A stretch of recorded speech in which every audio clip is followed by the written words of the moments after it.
I'm Peter Austin, that is the spirit of dark and lonely water, and this is interesting. In 1973, the UK government commissioned a public information film designed to teach children the dangers of swimming in or playing around deep water out in isolated areas. The film, officially known simply as Lonely Water, became infamous for its Grim Reaper-like figure who stood ominously near ponds and lakes while children got into difficulty. In the first two scenarios, it's kind of implied by the very presence of this death-like entity that the kids didn't make it out alive. And though in the third instance, some other children arrive just in time to save the day, the spirit leaves us with a sinister warning. I'll be back.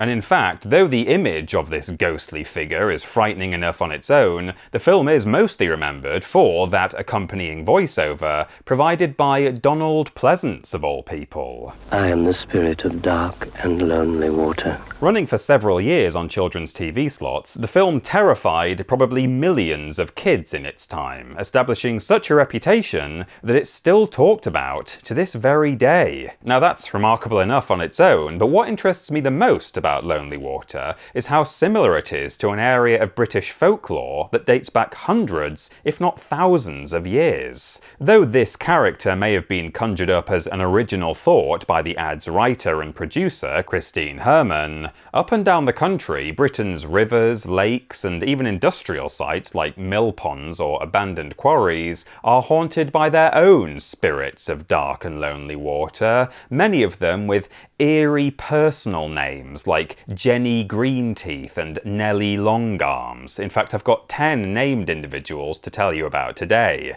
So keep well away from the edge, everyone, as we meet Britain's water hags. While the concept of the bogeyman is a fascinating one, not least the fact that it appears in the folklore of cultures right across the world, that's not exactly what we're dealing with today. As a general rule, the bogeyman and his many international variants are invoked by parents as a direct threat against bad behaviour. The idea isn't simply that the bogeyman might get you if you misbehave, but because you misbehaved. It's a punitive relationship. But that's not true of the UK government's spirit of dark and lonely water. While these kids were indeed misbehaving in the sense that their parents will have probably told them not to play in the rubbish dump, the spirit doesn't appear to be punishing them for that waywardness per se. He's simply a personification of the deadly water itself. Unlike the bogeyman, water doesn't care whether you're a bad kid, a careless kid, or just an unlucky kid. It simply grabs hold of whoever falls in. And British folklore actually has a whole category of beings who are very much the same. Terrifying individuals who reside in lonely water, ready to pull you under the surface if you get too close, not as a punishment for being naughty, but simply because it's in their nature. The most famous of all is surely Jenny Greenteeth, or sometimes Ginny, or Grinteeth, a monstrous hag who lurks in that dark and lonely water that your parents, and probably the UK government, don't want you going anywhere near.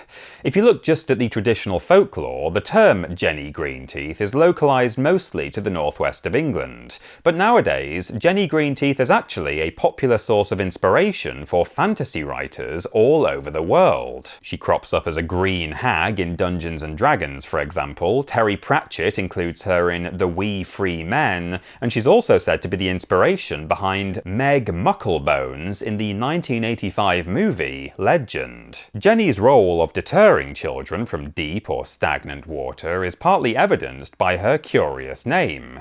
You see, the phrase Jenny Greenteeth is also a dialect term in the North and Midlands, not just for the spirit or hag we're talking about, but simply for duckweed, a free-floating aquatic plant which can form a deceptive carpet on the water's surface that children might try to walk on. Indeed, the very image of duckweed giving way to the weight of a child and then reforming on top of them again wouldn't be unlike a great pair of jaws or green teeth. closing around them. Elsewhere in the country, though, there were seemingly different hags haunting different rivers, lakes, and industrial sites. Head to County Durham, for example, and swimmers might encounter Peg Powler hiding in the River Tees, or the similar Nanny Powler in the River Skerne. Peg is described in William Henderson's Folklore of the Northern Counties as having green tresses, or locks of hair, and an insatiable desire to drown or devour humans.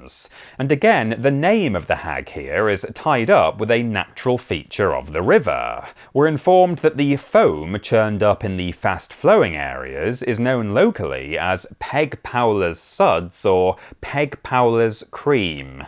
Oh, no, none for me, thanks, I'm alright. A particularly wide haunt is described by folklorist Elizabeth Mary Wright for the terrifyingly named Nelly Longarms, who reportedly lurks in various bodies of water right across Yorkshire, Lancashire, Cheshire, Derbyshire, and Shropshire. As the name suggests, she is often described as having long, sinewy arms with which she pulls children below the surface, and the descriptions of these hags only get worse the more you look into the topic. As well as mentioning Mary Hosies as a hag of the River Avon in Lanarkshire, a 1907 source tells us that Castle Semple Loch in Loch Winnock is haunted by Jenny with the Iron Teeth, or Jenny with the Iron Teeth. And a set of metal teeth is actually a surprisingly common feature amongst British bogey figures, presumably to make it easier to chew through children's bones. The hag image is the most common for these cautionary water spirits, but there are occasionally male examples. In the Welsh River Usk, we find Nicky Nicky Nye, and down in Devon, Cutty Dyer lurks in the River Ashburn. Local writer Peter Fabian Spark Amory, fantastic name by the way, said of Cutty in an 1897 article, he was described by persons who saw him as being very tall, standing in the water to his waist, with red eyes as large as saucers, endeavouring to pull them into the water. Interestingly, as well as the usual foolish children, Cutty is also said to have targeted drunkards staggering home at night, another group of people who, in very real terms, do need to be more careful near water. We also have at least one female example who isn't always depicted as a frightful hag. Peg O'Neill of the River Ribble in Clitheroe is more of a traditional ghost figure, a serving girl who drowned in the river at some point in history and now demands a life every 7 years. There are also some more on-the-nose personifications of deadly rivers. One source, describing the death of a man in Derbyshire's River Derwent, says that he was got by Darrant, a sort of nondescript embodiment of the river itself. And like Peg O'Neill's River Ribble, other watercourses also had a specific death quota as well. The Dart in Devon and the Ure in North Yorkshire, for example, both demanded 1 life every year. And some texts even claim that animals were occasionally sacrificed for this in an attempt to appease the river and, by extension, protect the local community. Now, fortunately, times move on, traditions change, and we no longer drown animals in order to please nearby watercourses. But what of Jenny Greenteeth and her peers? As said, she still appears in popular culture, but are the original traditions of these hags still adhered to anywhere in Britain?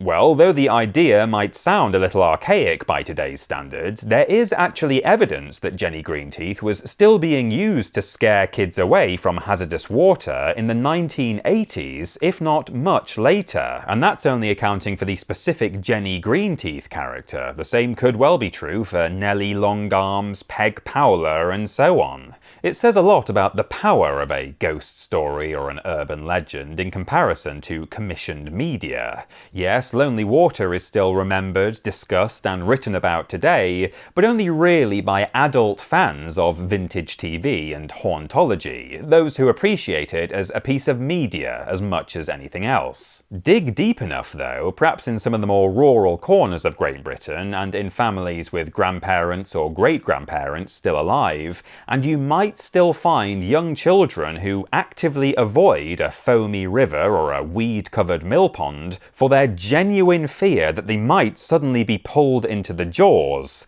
of Jenny Greenteeth. I've been Peter Austin. And that was interesting. Only a fool would ignore this. But there's one born every minute.